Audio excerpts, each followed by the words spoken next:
All right. Good afternoon, everyone.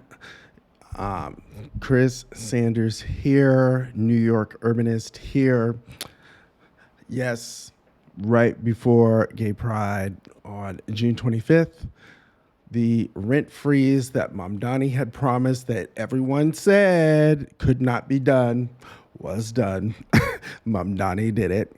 And the people he appointed to the rent guidelines board did the thing that he said that could be done, that all these other people, these centrist Democrats said couldn't be done, shouldn't be done, blah, blah, blah, this and that. Well, now it's done. And everyone's happy about it. Everyone loves to see a politician doing the thing that they said they would do. No one should be surprised or angry that people are getting their rent freeze they're deserved. Now, what this is not, it's not an across the board rent freeze. It was never billed as across the board. It was billed as a rent freeze on the rent for stabilized apartments. That means a freeze on the growth of rent in stabilized apartments. So that means whatever you are paying this year will be the thing that you pay next year. So let me reiterate. What is rent stabilization? Rent stabilization is a program used to stabilize the year-over-year growth in your rent, which keeps people and their families from needing to move year after year. And why wouldn't you want families moving year after year? Well, because that creates instability. It also is expensive. So from an affordability standpoint, it makes sense that, it often costs more to move than it does to just suck up the rent cost, even while you're like struggling, even while your apartment has never been upgraded and never will be upgraded. So here are the the people, they're going to say, oh, why do you even need a rent freeze in New York City? Because the rent and the rent growth in New York City is too high relative to the salaries and incomes of people in New York City. Understand that if the salaries could support it, then you wouldn't have people complaining that they need a rent freeze. But the salaries can't support it. Look, a family of four, on a $89,000 income can't afford $2,500 rent. I'm so sorry to say. But the rent in New York is more like $4,500. So, meanwhile, the salary is like way less than that. So, some people will say, well, what about the housing construction? Won't this hurt housing construction? Google's founder, they're going to stop investing in properties in New York City because they can't price gouge the people renting. Well, what I would say is no, it won't hurt housing construction. Why? Because we already have a housing shortage. New York has had a housing shortage for quite a while, like really since the 1960s, the late 1960s. So there's that. Because then you got the fact that the housing shortage is all over the United States. Well, New York City is one of the only places in the United States with rent stabilized apartments. So almost nowhere else in the United States has a rent stabilization program, but yet they still have the same housing shortage. So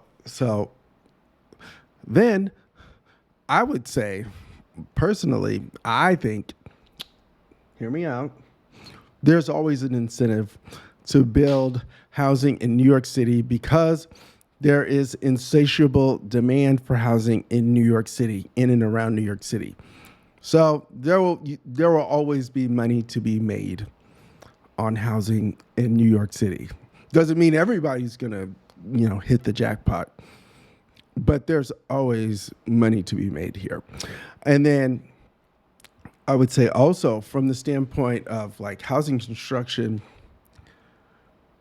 if you've been to any of these community meetings, so a lot of these like abundance brained people, they don't show up, they don't go to community meetings. They sit there writing papers with their pinheads and Poindexter nonsense about, oh, the world's going to end because we don't let the free market run wild. Well, the truth is, rent stabilization in New York City is a bargaining chip that is typically used to get buildings built at all. So when these people, so in New York City, you have to present your building project to the community board and get some community board buy-in for it. And what will happen is they'll be like, oh, how many rent stabilized units do you have? How much affordable housing do you have? And oftentimes, one of the stipulations before a community board will vote on your building or will support your project is that, you got to show some affordable housing in there because the residents currently living in the area don't want a brand new building coming in there, raising the rents for everything in the area, right? So, because how are apartments priced? They're priced based on comps. And if you build apartments in the area, then they're going to price all the apartments relative to that new building in that area. And that could have upward pressure on the older apartments. And that's in addition to, the fact that they haven't been building like they should have in a bazillion years. Like, I'm just telling you that, it's two things. You need to build more, but then you also need rent stabilization in a lot of these newer buildings, because otherwise the rent becomes totally unaffordable. So as a way for buildings to, one, get their variance approved on their building. So they buy a building, it's only 3 stories. Well, now they want to build it to be 20 stories. In order to get that approval to go up to those 20 stories, they will say, well, we'll make this 20% affordable, 30% affordable. Or 30% rent stabilized is normally what they do. We'll make 40% of the apartments rent stabilized or 30% rent stabilized. In exchange, you'll let us build all these extra apartments and make all this extra money that we could not make before. Now, keep in mind, something to keep in mind is that rent stabilization, so I make this mistake. I use the word affordable apartments. It's not really necessarily affordable outright because oftentimes in fact, most of the time, the apartment is set at the market rate.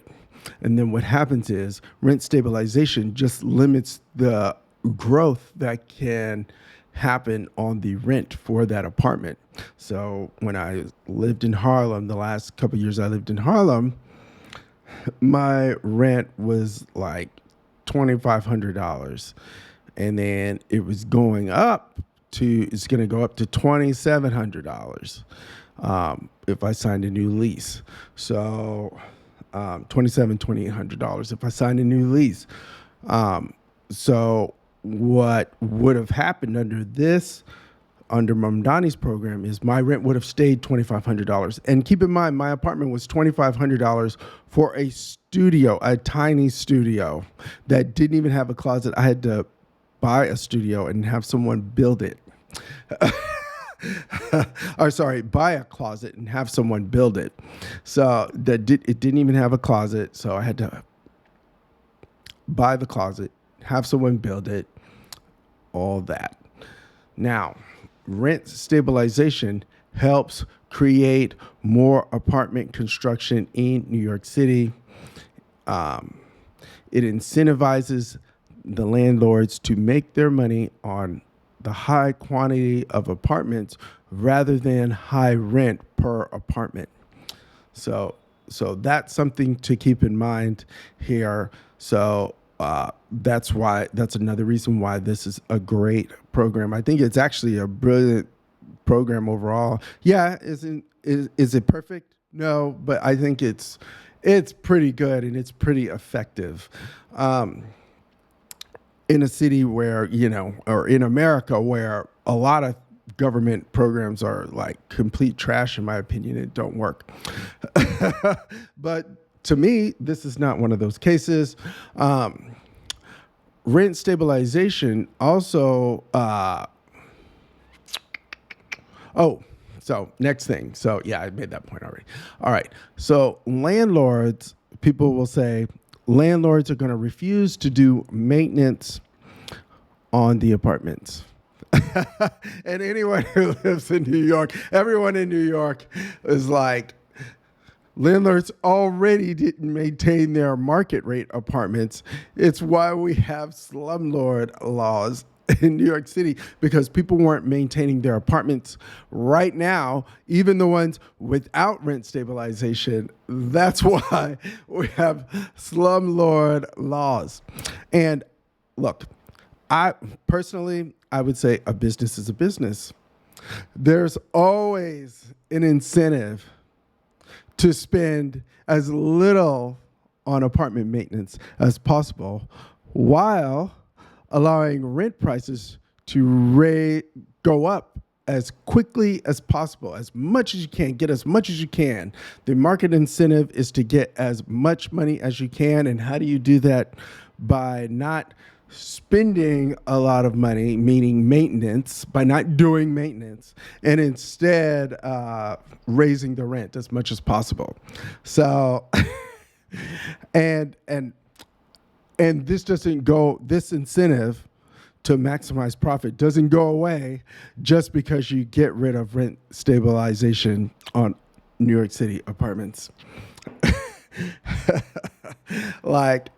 And one way you can tell people are lying or being dishonest and misleading about maintenance costs is that everyone's wages stay relatively stable, while the landlord still wants rents to go up every year, 3, 7, 10% every year. Another $200 over what you were paying before, even though your wage didn't keep up with the extra $200 a month. $200 a month, that's $2,400 a year.